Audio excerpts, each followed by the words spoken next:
को संबोधित किया है। मनोज सिन्हा का कहना है कि सरकार जम्मू कश्मीर को राज्य का दर्जा देने की लंबे समय से चली आ रही मांग को पूरा करने के लिए प्रतिबद्ध है। वहीं उन्होंने जम्मू कश्मीर की विधानसभा के बजट सत्र के पहले दिन अपने संबोधन के दौरान ये टिप्पणी की है। साथ ही आपको बता दें, उपराज्यपाल ने कहा कि सरकार राज्य की इच्छा पूरी होने तक हितधारकों के साथ जुड़ने के लिए समर्पित है।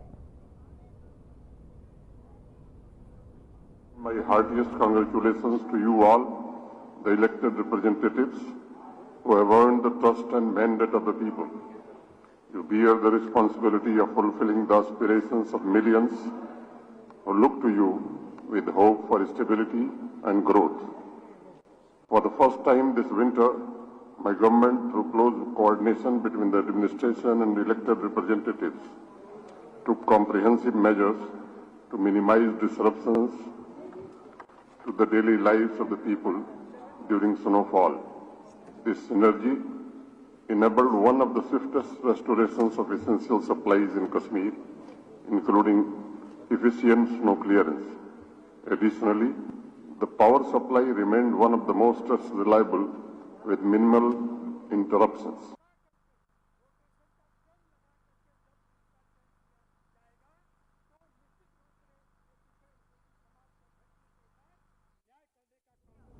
वहीं उपराज्यपाल मनोज सिन्हा का अभिभाषण शुरू होते ही विधायक लंगेश शेख खुर्शीद अहमद ने विधानसभा में केंद्रीय कक्ष में विरोध प्रदर्शन शुरू कर दिया।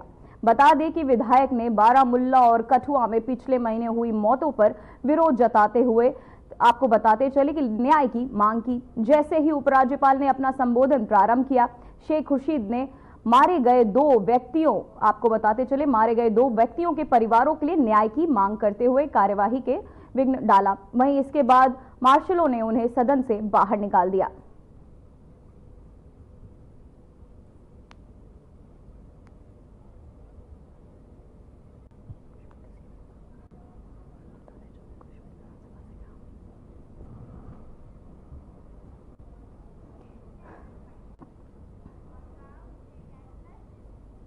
तो वहीं जम्मू कश्मीर के सीएम उमर अब्दुल्ला ने जम्मू कश्मीर विधानसभा में कहा, जब 2016 में कश्मीर के हालात खराब हुए उस समय डॉक्टर मनमोहन सिंह जी प्रधानमंत्री नहीं थे, लेकिन फिर भी वे कश्मीर को लेकर फिक्रमंद थे। वे अपने साथ एक ग्रुप लाए क्योंकि वे सिर्फ इतना चाहते थे कि यहाँ हालात ठीक हो, लोगों की परेशानियां हल हो। दुनिया में ऐसा कोई नहीं है जो उनकी इज्जत ना करता हो। सीएम उमर अब्दुल्ला ने कहा, हमने पहले सत्र के धारा 370 की बात कही है। हमारा प्रस्ताव आज भी कायम है। सदन में उसे पास किया है। पीडीपी ने भी उसमें मदद की है। प्रस्ताव आज भी कायम है, जो बड़ी बात है। हाउस के अंदर बात करेंगे, ये तरीका नहीं है ना। हम हाउस के बाहर बात नहीं करते। काम कल से शुरू हो जाएगा। आज तो सिर्फ एलजी साहब का खुतबा था और ओबिचुअरी रेफरेंसेस दोनों हो गए हैं। कल से एलजी साहब के खुतबे पे बहस शुरू होगी। तमाम ये जो आप सवाल कर रहे हो, ये सारी बातें जो हैं, मुझे यकीन है कि ऑनरेबल मेंबर्स जो हैं वहां पे उठा लेंगे। हुकूमत को जो कहना होगा हम वहां डिबेट के दौरान कह देंगे। इसी तरह जब हालात खराब हो गए थे 2016 में, हालांकि डॉक्टर मनमोहन सिंह साहब उस वक्त वजीर आजम नहीं थे, लेकिन तब भी जम्मू कश्मीर के लोगों के लिए वो फिक्रमंद रहते थे। एक ग्रुप लाए, वो जम्मू में बैठे, श्रीनगर में बैठे, और जो उनसे मिलना चाहते थे उनसे मिले। गर्व सिर्फ उनका ये था कि जो खराब हालात थे वो रुक जाए, जो लोगों की परेशानी थी वो परेशानी हल हो। तो वहीं जम्मू कश्मीर विधानसभा का बजट सत्र आज से शुरू हो चुका है, लेकिन इससे पहले मुख्यमंत्री उमर अब्दुल्ला ने अपने आवास पर नेशनल कॉन्फ्रेंस और उसके सहयोगियों की एक संयुक्त बैठक की अध्यक्षता की। साथ ही इस बैठक में एनसी, कांग्रेस, सीपीआई, आम आदमी पार्टी और निर्दलीय विधायक शामिल हुए। बैठक में पहले एनसी के वरिष्ठ नेता तनवीर सादिक ने मीडिया से बात करते हुए बताया कि इस बैठक का उद्देश्य आगामी बजट सत्र की रणनीति को अंतिम रूप देना है। तो जैसे एक रिवायती तौर पे लेजिस्लेचर पार्टी की मीटिंग होती है, उसमें उमर अब्दुल्ला साहब थे और जितने भी नेशनल कॉन्फ्रेंस के एमएलएज थे वो सब बैठे थे। उसके बाद उसके ख़त्म होने के बाद ही फिर जो अलायंस की मीटिंग जिसमें कांग्रेस थे, CPIM थे, इंडिपेंडेंट सब लोग थे, एक अच्छे माहौल में मीटिंग हुई, बहुत इश्यूज़ पे डिस्कशन हुआ। जो ऐसे कल से असेंबली सेशन है उसके ऊपर डिस्कशन हुआ, कैसे क्या हो रहा है, तो एक रिवायती तौर पे होता है वो हुआ है। हम लोग एक्सपेक्ट कर रहे हैं कि ये सेशन अच्छा हो, इसमें लोगों की बातें उठेंगी, लोगों के डिमांड्स उठेंगे, लोगों के मसाइल उठेंगे। हमारे यही गुजारिश होगी हर किसी अपोजिशन मेंबर से कि इस असेंबली को अच्छे से चलने दें, क्योंकि इसी असेंबली में लोगों के मसाइल उठेंगे। अगर कोई इस असेंबली को बिगाड़ रहा है या इसमें कोई अड़चन ला रहा है तो वो लोगों के खिलाफ है। तो वहीं डीसी कुलगाम अतहर राम खान ने आपको देवसर में आयोजित जनता दरबार की अध्यक्षता की है, जिसमें भारी जन प्रतिक्रिया देने को मिली। वहीं कार्यक्रम में जनता ने अपनी शिकायतें और समस्याएं प्रस्तुत की, जिनका डीसी ने धैर्यपूर्वक समाधान किया। डीसी कुलगाम ने मौके पर ही कई मुद्दों का समाधान किया और लोगों की समस्याओं को प्राथमिकता दी। उन्होंने कहा कि समयबद्ध शिकायत निवारण उनकी सर्वोच्च प्राथमिकता है और वे प्रशासन की तरफ से जनता को शीघ्र और प्रभावी समाधान देने के लिए प्रतिबद्ध है। इस पहल से स्थानीय लोगों को प्रशासन से सीधा संवाद करने का अवसर मिला, जिससे उनके मुद्दों का त्वरित समाधान हुआ।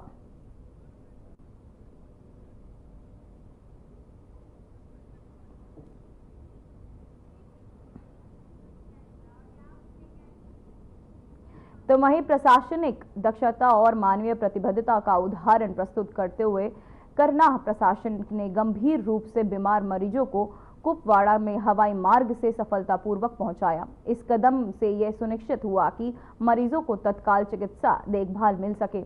इस ऑपरेशन का नेतृत्व डिप्टी कमिश्नर और Kupwara sub division magistrate Karnah और तहसीलदार करनाह ने किया और ये एक तेज एवं समन्वित प्रयास था, जिसे स्थानीय समुदाय से व्यापक सराहना प्राप्त हुई।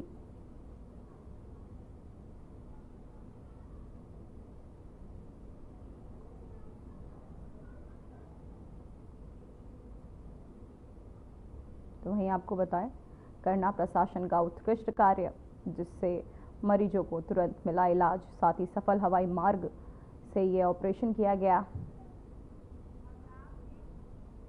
तो वहीं सतत भविष्य के लिए बहुविषय अनुसंधान पर अंतर्राष्ट्रीय सम्मेलन श्री माता वैष्णो देवी विश्वविद्यालय में सफलतापूर्वक संपन्न हुआ है। जम्मू कश्मीर विज्ञान प्रौद्योगिकी और नवाचार परिषद के सहयोग से व्यावसायिक गतिविधियों के बोर्ड द्वारा आयोजित इस कार्यक्रम में सतत विकास के लिए नवीन समाधान तलाशने के लिए विभिन्न क्षेत्रों में विशेषज्ञों और शोधकर्ताओं और विद्वानों को एक साथ लाया गया। सम्मेलन का उद्देश्य गंभीर वैश्विक चुनौतियों का समाधान करने के लिए था। इस दौरान नवीनीकरण ऊर्जा, जलवायु परिवर्तन, टिकाऊ कृषि और हरित भविष्य के लिए तकनीकी प्रगति जैसे महत्वपूर्ण विषयों पर पैनल चर्चाओं, व्यवहारिक प्रस्तुतियों और कार्यशालाओं का आयोजन भी किया गया।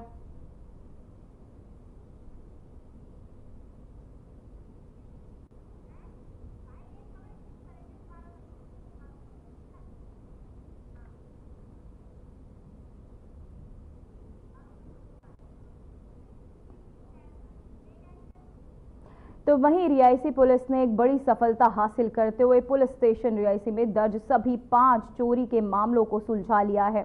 इन मामलों में से एक पहली EFIR हाल ही में दर्ज की गई थी, जिसमें पुलिस ने त्वरित कार्यवाही शुरू कर दी। पुलिस ने 24 घंटे के भीतर आरोपी को गिरफ्तार किया और चोरी किए गए सामान को भी बरामद कर लिया। इस सफलता ने नई EFIR के उपयोग को प्रमाणित किया, जो जम्मू कश्मीर के केंद्र शासित प्रदेश में हाल ही में शुरू किया गया था। EFIR की शुरुआत ने अपराधों को रिपोर्टिंग को सरल और तेज बना दिया है, जिससे पुलिस को मामले की जांच और आरोपियों की गिरफ्तारी में मदद मिली है। जो EFIR लगी उसका संज्ञान लेते हुए, मेहनत करते हुए, अपने सोर्सेस नेटवर्क को यूज करते हुए और अपनी टेक्निकल असिस्टेंस को यूज करते हुए विद इन 24 आवर्स वो केस जो है उन्होंने सॉल्व किया। आज की डेट में लोग अवेयर हैं, टेक्नोलॉजी को यूज कर रहे हैं, गूगल यूज कर रहे हैं, मेल यूज कर मतलब यूट्यूब यूज कर रहे हैं। जिन जिनको पता लग रहा है तो वो इनका यूज कर रहे हैं प्रॉपरली। और इसके अकॉर्डिंग कल जो है रियासी पुलिस स्टेशन में पहली EFIR हुई। इससे पहले ऑलरेडी कटरा में हो चुकी है और यूटी में JK यूटी में और बाकी जगह भी EFIR लॉन्च हो चुकी है।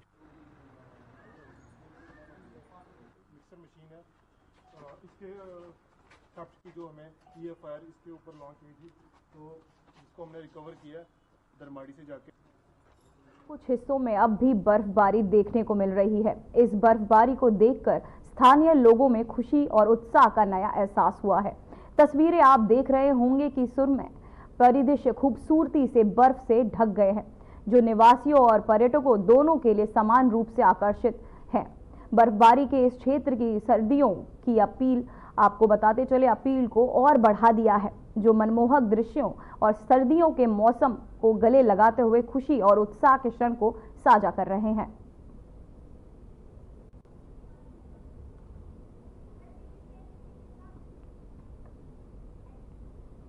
तो वहीं आपको बताते चले, मनमोहक दृश्य काफी लुभा रहे हैं पर्यटकों और स्थानीय लोगों को भी। तो मौसम का मजा लेते हुए स्थानीय लोग और पर्यटक नजर आ रहे हैं। तो वह राष्ट्रीय पर्व होले मोहल्ले को लेकर प्रशासन ने पूरी तरह कमर कस ली है और इस पवित्र त्योहार में आयोजन के लिए लगातार मीटिंग्स की जा रही हैं। पुलिस और सिविल प्रशासन दोनों ने सुनिश्चित किया है कि हर पहलू को व्यवस्थित किया जाए ताकि किसी भी प्रकार की परेशानी ना हो। इस संबंध में SGPC ने भी अपनी तैयारियां पूरी कर ली हैं। तख्त श्री केशगढ़ साहिब के सहायक मैनेजर हरदेव सिंह ने बताया कि इस बार होली मोहल्ले का पर्व 10 मार्च से शुरू होगा और 15 मार्च तक चलेगा। पहले 3 दिन श्री कीरतपुर साहिब में इस त्योहार का आयोजन होगा, जबकि 13, 14 और 15 मार्च को श्री आनंदपुर साहिब में होली मोहल्ले को मुख्य गतिविधियां होंगी।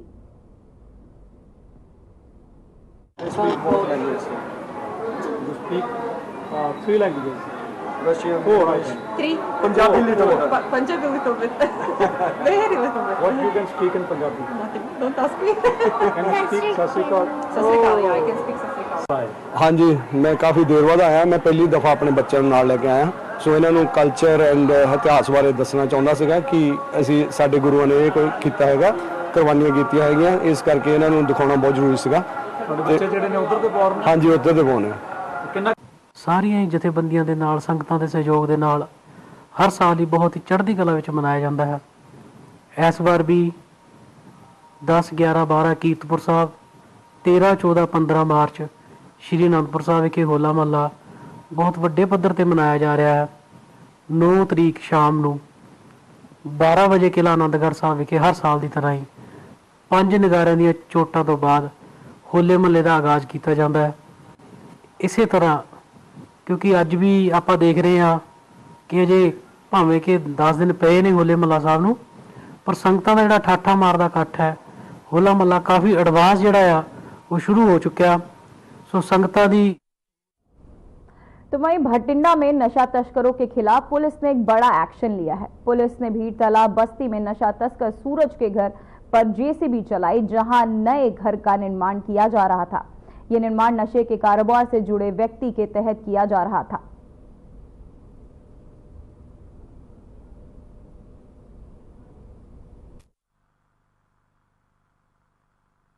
ਅੱਜ ਹੀ ਜਿਹੜੀ ਇੱਥੇ ਬਠਿੰਡਾ ਦੇ ਬੀੜ ਤਲਾਬ ਦੇ ਏਰੀਆ 'ਚ ਤੁਸੀਂ ਦੇਖ ਰਹੇ ਹੋ, ਇੱਕ ਸੂਰਜ ਸਿੰਘ ਸਨ ਆਫ ਜੰਗੀਰ ਸਿੰਘ ਵਾਸੀ ਬਸਤੀ ਨੰਬਰ 2 ਬੀੜ ਤਲਾਬ ਦੇ ਰਹਿਣ ਵਾਲਾ ਹੈਗਾ। ਸਾਨੂੰ ਸਿਵਲ ਪ੍ਰਸ਼ਾਸਨ ਤੋਂ ਪਤਾ ਲੱਗਿਆ ਸੀਗਾ ਕਿ ਇਹ ਜਿਹੜੀ ਜ਼ਮੀਨ ਹੈਗੀ ਇਹ ਸਰਕਾਰੀ ਜ਼ਮੀਨ ਹੈ। They don't have any authorization over it. ਇਹ ਜਿਹੜਾ ਸੂਰਜ ਸਿੰਘ ਹੈ, ਇਹਦੀ ਵਾਈਫ ਕੁਲਵਿੰਦਰ ਕੌਰ ਇੱਥੇ ਨਜਾਇਜ਼ ਉਸਾਰੀ ਕਰਾ ਰਹੀ ਸੀਗੀ ਤੇ ਸਾਨੂੰ SDM ਸਾਹਿਬ ਵੱਲੋਂ police protection to demolish this construction ਲਈ ਹੈਲਪ ਦੀ ਲੈਟਰ ਆਈ ਸੀਗੀ ਔਰ ਸਾਨੂੰ ਇਹ ਵੀ ਪਤਾ ਲੱਗਿਆ ਕਿ ਜਿਹੜਾ ਸੂਰਜ ਸਿੰਘ ਹੈ ਇਹਦੇ ਤੇ 9 FIRs ਦਰਜ ਹੈ, ਜਿਹਦੇ ਵਿੱਚ 5 FIR NDPS ਐਕਟ ਦੇ ਤਹਿਤ ਹੈਗੇ, 3 ਪਰਚੇ ਐਕਸਾਈਜ਼ ਐਕਟ ਦੇ ਹੈਗੇ ਔਰ ਇਹਦੇ ਤੇ ਰੀਸੈਂਟਲੀ ਇੱਕ ਪਰਚਾ 307, 353, 186, 148, 149 ਦੇ ਤਹਿਤ ਵੀ ਦਰਜ ਹੋਇਆ, ਜਿਹਦੇ 'ਚ ਇਸ ਟਾइम ਇਹ ਬਠਿੰਡਾ जेल 'ਚ लॉज्ड है। तो वहीं वन्य जीव PM मोदी के 3 दिनों के गुजरात दौरे का आज आखिरी दिन है, जहां प्रधानमंत्री नरेंद्र मोदी ने विश्व वन्य जीव दिवस के अवसर पर गुजरात के गिर राष्ट्रीय उद्यान और वन्य जीव अभ्यारण्य के ग्राउंड स्टाफ से बातचीत की। वहीं प्रधानमंत्री मोदी ने इस पहल में वन्य जीव संरक्षण के महत्व पर भी जोर दिया। साथ ही प्रधानमंत्री ने गिर राष्ट्रीय उद्यान में जंगल सफारी भी की। आपको बता दें कि प्रधानमंत्री जंगल सफारी की पोशाक पहने और गिर के एशियाई शेरों की फोटो को कैद करने के लिए कैमरा पकड़े हुए दिखाई दिए।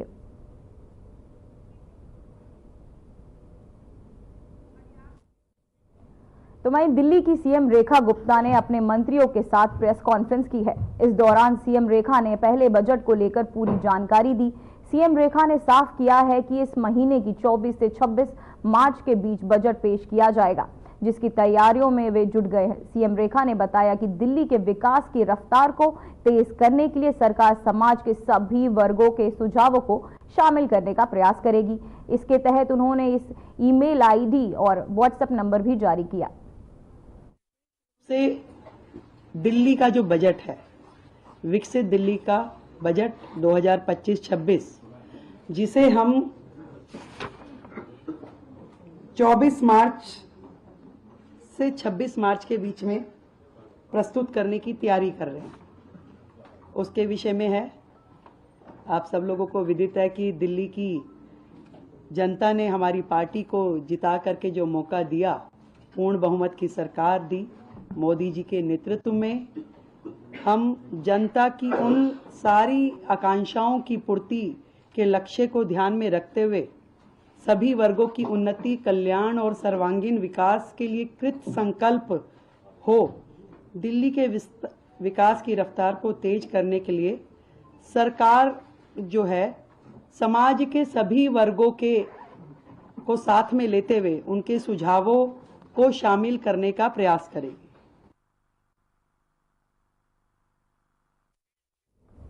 तो वहीं दिल्ली विधानसभा सत्र की कार्यवाही शुरू हुई। सदन में स्वास्थ्य मंत्री पंकज सिंह ने कैग रिपोर्ट पेश की, जो दिल्ली सरकार के स्वास्थ्य क्षेत्र के किए गए कामकाज से जुड़ी हुई है। रिपोर्ट पेश करते समय उन्होंने आम आदमी पार्टी पर जमकर हमला बोला।